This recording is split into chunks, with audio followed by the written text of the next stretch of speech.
ko na ilagyan ng apostrophe. Chapter 4, verse 1 po yan. Chapter 4, verse 1, hindi ko lagyan ng colon.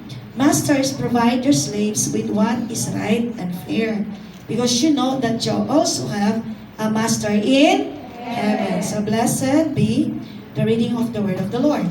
So kapatid, ang church.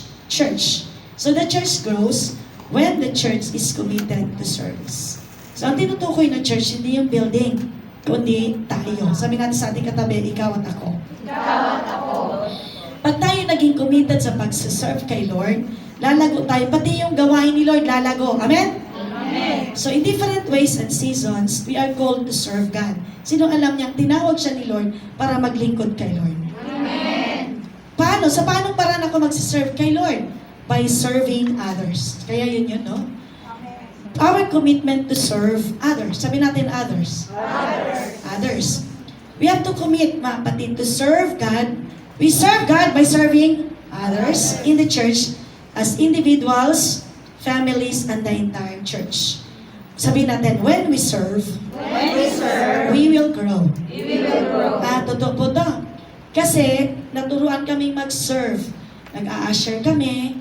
Nung ako po ay bago din sa pag-join ng kaganito, Christian Church, ay may pagsaserve. Mag-a-usher kami, mag-follow kami sa mga kapatiran, nag-volunteer kami maglinis sa church.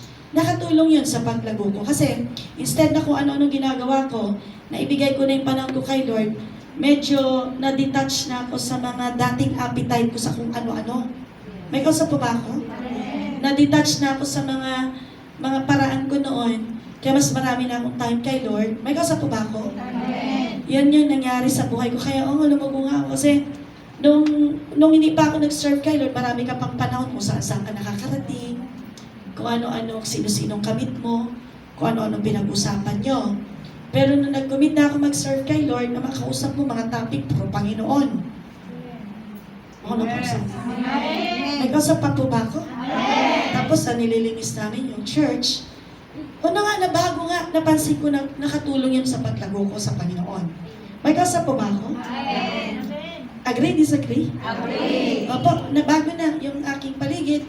At syempre, dahil pagod ka na pagdating mo, hindi ka na, dati, pupwesto ka na sa TV. Sa Philippine version po ito, ha? Syempre, dati ako sa boarding house ko, may TV yung boarding house ko. May pasok ako bukas sa opisina, di pa ako full-time noon. Upo ka rin, makikipagkwentuhan ka sa kanila, manunod kayo kung ano pinapanood nyo. Pero dahil nandun ako sa church, may time naman nakikipagkwentuhan ako sa kaya lang nabawasan na yung kung ano-ano pinapanood ko. Doon siya nag-start. Sasakatabi natin. Hello? Hello. Mga nagkakaunawan po ba tayo? Amen. Sama malakas sa palakpak sa Panginoon. Kaya pag nag-serve na tayo, we will grow. So when the church dedicates itself to a spirit of service, pagka ang buhay mo talagang dinedicate mo na mag-serve ka na talaga, the Holy Spirit provides different ministries and gives to fulfill serving through our roles and responsibilities we have in our life and church.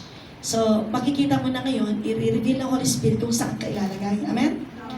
So, ang scripture na binasa natin sa Colossians 18, chapter 4, chapter 3, verse 18 hanggang chapter 4, verse 1, magre-remind at nag-remind sa atin na we have to serve God by serving others in our church, in this world, through our roles and responsibilities.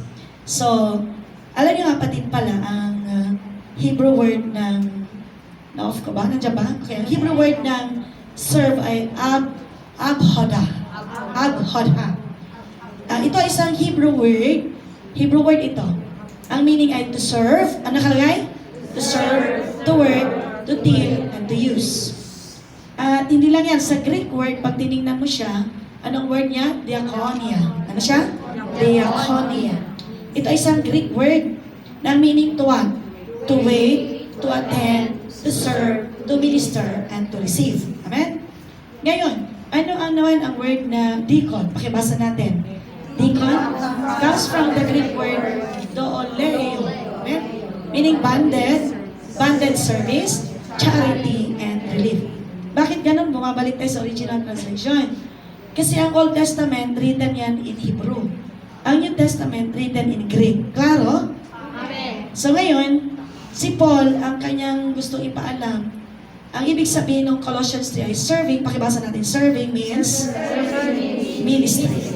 Abundant service to God and also to wait for God and people to serve. Amen, amen?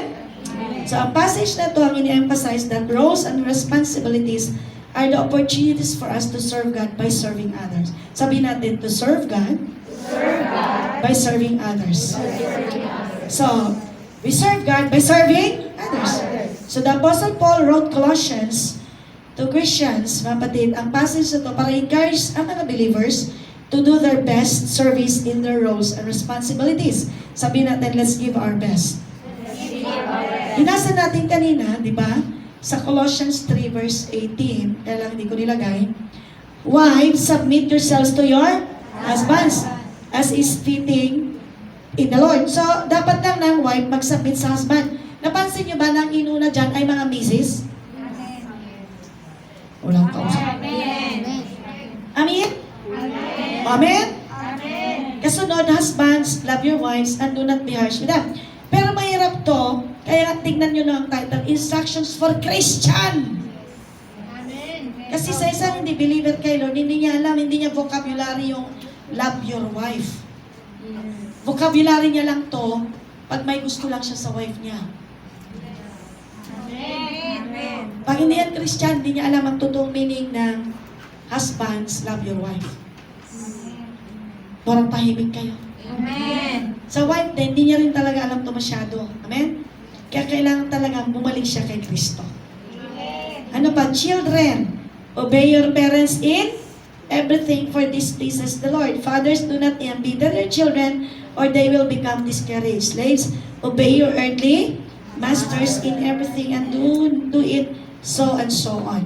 So husbands, wives, parents, children. Sino ang mga wives dito? Taas dalawang kamay. Sino din dito ang may mga anak na? May mga anak. Sino dito ang mga apo na? Meron silang hinahal na empleyado sa Pilipinas. So, okay?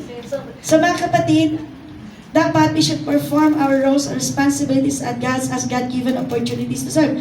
So yung mga roles and responsibilities natin, ito pala ay tanggapin natin na matinding opportunity para makapag-serve tayo. Amen? So hindi na siya exhortation to families, but families of God, such buong church. Kaya unang-una mga kapatid, ang commitment to serve, ito siya, number 1. Tandaan natin to. Number 1, ano nakalagay? We are called to serve God by serving others. Ano sabi ng verse 23? Whatever you do, no? Whatever you do it heartily. Amen? Sa Colossians 3:23, whatever you do, work at it with all your heart as working for the Lord. Kanino ginagawa? For the Lord. So whatever you do, gawin mo ito ng buong puso. Sabi natin buong puso. Hindi sa tao ginagawa, kundi sa Diyos. Sabi sa katabi natin, tinawag tayo ni Lord para mag-serve sa Diyos. Sa paanong paraan? By serving others. Kaya ganito. Paano kaya ako mag-serve kay Lord? Once a week lang naman ako sa church. Kasi akala nilang pag-serve pag nasa church lang. No. Pag nagtatrabaho ka ng tama, ginagawa mo kay Lord, nagsiserve ka kay Lord. Amen.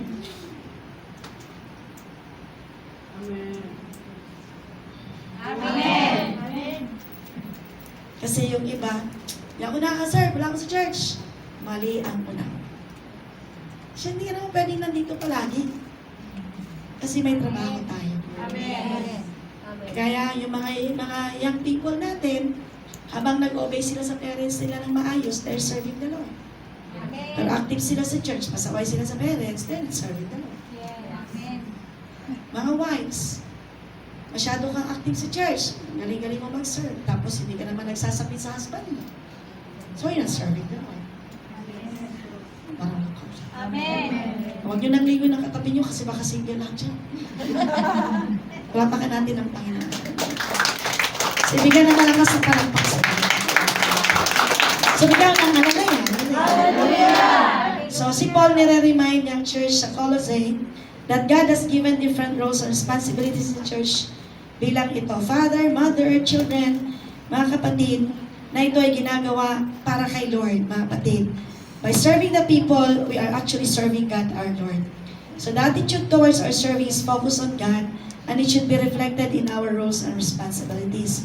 So God wants us to do our role. Sabi natin, God wants us to do our roles and responsibilities we have.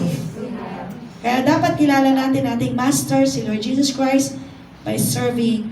We serve God by serving others. Palapakan natin sila.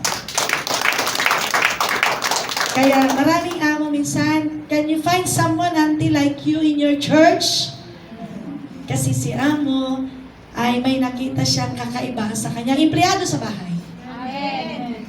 Kasi ang anak ni Lord, clear na sa kanya na pagsiserve sa Panginoon ay ang pagsiserve niya sa iba. Amen. Yan ang malakas sa palabas. Eh di ba may ganyan? Bait-bait lang yan sa simbahan, dito sama na ugali niya dito sa bahay. Tama? Dapat tali siya.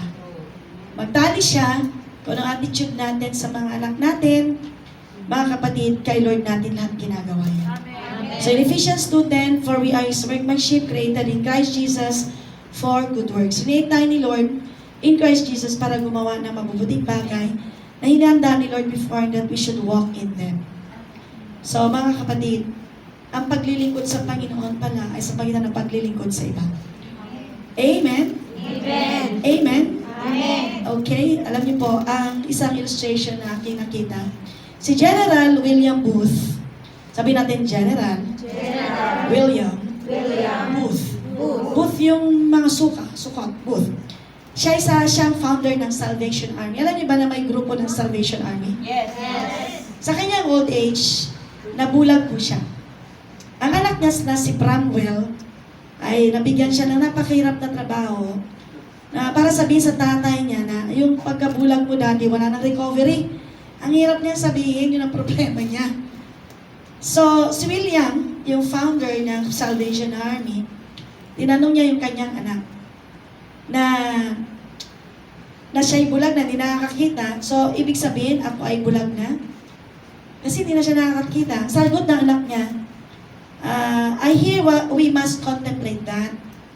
At sabi nung founder na si William Booth, ang sabi niya, so I shall never see your face again. Hindi ko na makikita ang mukha mo, anak ko. Sabi niya kay Bramwell. Ang sabi nung anak niya, no, probably sa mundong ito, hindi mo na ako makikita. At ang sagot ng daddy sa kanya, sabi niya, ay, nagawa ko na ang dapat kong gawin para sa Diyos, sa mga tao na inasal niya sa akin, nung ako'y nakakakita pa. At kaya ngayon, gagawin ko lang yung pinapagawan Lord sa akin, ngayon hindi na ako nakakakita. Amen. Amen. Ang problema yung anak, na bulag